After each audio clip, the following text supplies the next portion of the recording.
ക്രിസ്തുയേശുവിൻ്റെ നിസ്തുല നാമത്തിൽ ഏവർക്കും സ്നേഹവന്ദനം. ഇന്നത്തെ നമ്മുടെ ധ്യാനത്തിനായി വിശുദ്ധ യോഹന്നാൻ എഴുതിയ സുവിശേഷം 16-ാം അധ്യായം 29-30 വാക്യങ്ങൾ. യോഹന്നാൻ 16-29-30 വാക്യങ്ങൾ. അതിന് അവൻ്റെ ശിഷ്യന്മാർ, ഇപ്പോൾ നീ സാദൃശ്യമൊന്നും പറയാതെ സ്പഷ്ടമായി സംസാരിക്കുന്നു. നീ സകലവും അറിയുന്നു എന്നും ആരും നിന്നോട് ചോദിപ്പാൻ നിനക്ക് ആവശ്യമില്ല എന്നും ഞങ്ങളിപ്പോൾ അറിയുന്നു. ഇതിനാൽ നീ ദൈവത്തിൻ്റെ അടുക്കൽ നിന്ന് വന്നിരിക്കുന്നു എന്ന് ഞങ്ങൾ വിശ്വസിക്കുന്നു എന്ന് പറഞ്ഞു. കർത്താവിൻ്റെ പരിശുദ്ധ നാമം വാഴ്ത്തപ്പെടട്ടെ.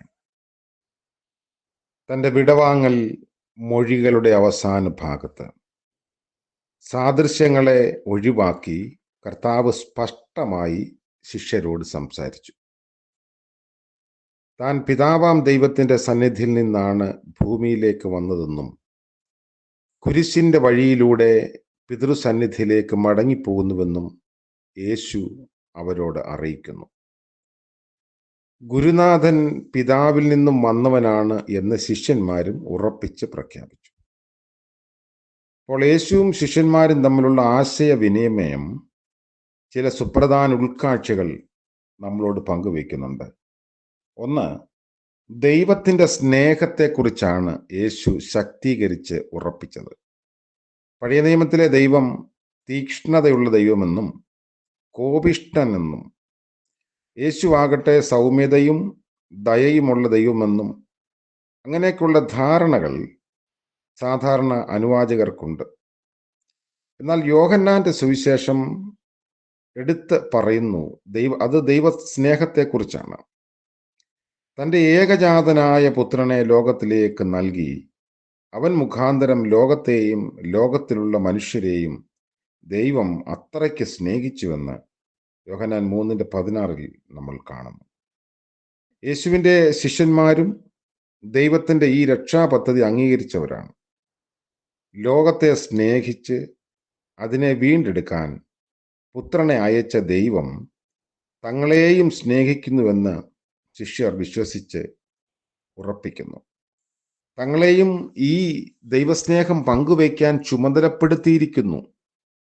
ഈ ദൈവസ്നേഹം അവർ അംഗീകരിച്ച് കഴിഞ്ഞതുകൊണ്ട് യേശുവിൻ്റെ നാമത്തിൽ എന്ത് അപേക്ഷിക്കുന്നതിനും അവർക്ക് പിതാവിൻ്റെ സന്നിധിയിൽ ഒരു അധികാരമുണ്ട്. 2, യേശുവിലൂടെ പിതാവ് ഒരുക്കുന്ന രക്ഷാപദ്ധതി സ്വീകരിക്കുന്നുവെന്നും യേശുവിൽ വിശ്വസിക്കുന്നുവെന്നും ശിഷ്യന്മാർ ഏറ്റുപറഞ്ഞാലും ഒരു സമയത്ത് അവർ യേശുവിനെ തള്ളിപ്പറഞ്ഞ് തങ്ങളുടെ സുരക്ഷാ മാളങ്ങളിൽ ഒളിക്കുമെന്ന് യേശു ശിഷ്യന്മാർക്ക് മുന്നറിയിപ്പ് നൽകി. ഇങ്ങനെ സംഭവിക്കുമെന്ന് അറിഞ്ഞിരിക്കെ തന്നെ യേശു തൻ്റെ ശിഷ്യരെ കറതീർന്ന് സ്നേഹിച്ചു. ആപത്തിൽ ഉപേക്ഷിക്കുന്ന സ്നേഹിതരെ വിശ്വസിക്കാൻ മാനുഷികമായി കഴിയുന്നതല്ല. ദൈവീകമായ ക്ഷമയ്ക്ക് മാത്രമേ അപ്രകാരമുള്ളവരെ വിശ്വസിക്കാൻ കഴിയുകയുള്ളൂ. ദൈവത്തിൻ്റെ ക്ഷമിക്കുന്ന സ്നേഹം അനുഭവമായവർക്ക് മാത്രമേ കുറ്റം ചെയ്തവരെ സ്നേഹിക്കാനും വിശ്വസിക്കാനും കഴിയുകയുള്ളൂ. ചില ശിഷ്യർ ചില നിമിഷങ്ങളിൽ വിശ്വാസത്തിൽ നിന്ന് വ്യതിചലിക്കാനും പരാജയപ്പെട്ടു പോകാനും സാധ്യതയുണ്ടെങ്കിൽ പോലും നിരാശപ്പെടേണ്ട ആവശ്യമില്ല. ദൈവശക്തി അവരുടെ മേൽ അനുഭവമാകുമ്പോൾ ഏത് പീഡകന് പോലും വലിയ വിശ്വാസവീരനായി രൂപാന്തരപ്പെടുവാനുള്ള സാധ്യത അനന്തമായിട്ടുണ്ട്. 3, ശിഷ്യർക്ക് ലോകത്തിൽ കഷ്ടതകൾ ഉണ്ടാകുമെന്ന് യേശു അവർക്ക് മുന്നറിയിപ്പ് നൽകി. യേശു ഈ ലോകത്തിൽ പീഡയും കഷ്ടതയും സഹിച്ചതുപോലെ ശിഷ്യരും അത് അനുഭവിക്കേണ്ടതാണ്. കുരിശും സഹന മരണവും യേശുവിൻ്റെ തോൽവിയോ വീഴ്ചയോ അല്ല, പിന്നെയോ തിന്മയുടെ ആത്യന്തിക പരാജയമായിരിക്കും.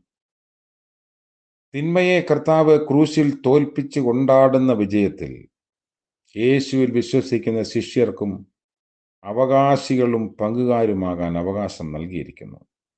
ആ പ്രത്യാശ കർത്താവ് നമുക്ക് വാഗ്ദത്തം നൽകി ചെയ്തിട്ടുണ്ട്. പ്രത്യാശയിൽ നിലനിന്നുകൊണ്ട് തിന്മയ്ക്കെതിരെയുള്ള നിരന്തര പോരാട്ടത്തിൽ തുടരുന്നതിന് സാധിക്കും. തിന്മയ്ക്കെതിരെ നിലപാടെടുക്കുന്നത് കൊണ്ടാണ് കഷ്ടതകൾ ഉണ്ടാകുന്നത്. യേശു നേടിയ വിജയം യേശുവിൻ്റെ മക്കളുടെയും വിജയമാണ്. അതുകൊണ്ട് വിശ്വാസ വഴികളിലൂടെ നയിക്കപ്പെടുമ്പോഴും വീഴ്ചകളുടെ സാധ്യതകളുടെ മുന്നറിയിപ്പ് നമ്മളെ അനുനിമിഷം ദൈവാശ്രയത്തിൽ സൂക്ഷിക്കേണ്ടതിൻ്റെ ആവശ്യകത ഓർമ്മപ്പെടുത്തുന്നു. തൻ്റെ ഏകജാതനായ പുത്രനെ ലോകത്തിന് നൽകുവാൻ തക്കവണ്ണം ലോകത്തെ അത്രയ്ക്ക് സ്നേഹിച്ച ദൈവസ്നേഹത്തിൻ്റെ വലയത്തിൽ നമ്മെയുമാക്കി തീർത്തതിനാൽ നമുക്ക് ലഭിച്ചിരിക്കുന്ന പദവികൾ നമ്മൾ തിരിച്ചറിയണം. പിതാവിൻ്റെ സന്നിധിയിൽ പ്രവേശിച്ച് പ്രാർത്ഥന കഴിക്കാനുള്ള പദവിയിൽ നമ്മളെ രാജകീയ പുരോഹിതരാക്കി തീർക്കുന്ന ദൈവകൃപ നിരന്തരം നമ്മൾ ഓർക്കുകയും ചെയ്യണം. വിശ്വാസയാത്രയിൽ ശത്രുവിനെതിരെയുള്ള പോരാട്ടത്തിൽ തുടരുന്നതിന് നമ്മെ പ്രേരിപ്പിക്കുന്ന യേശു വിജയത്തിൻ്റെ ആവിഷ്കാരം നമ്മിൽ കർത്താവ് നൽകിയിരിക്കുന്നു.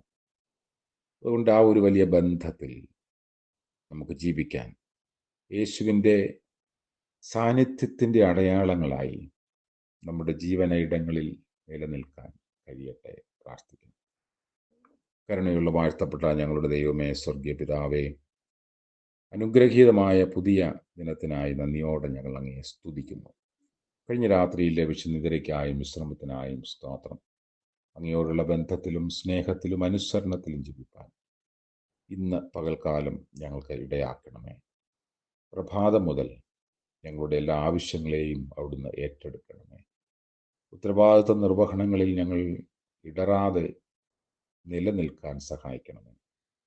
ഇന്ന് ജന്മദിനം ആഘോഷിക്കുന്ന പ്രിയപ്പെട്ടവർ, വിവാഹ വാർഷികം ആഘോഷിക്കുന്നവർ എല്ലാവരെയും ഓർത്ത് പ്രാർത്ഥിക്കുന്നു.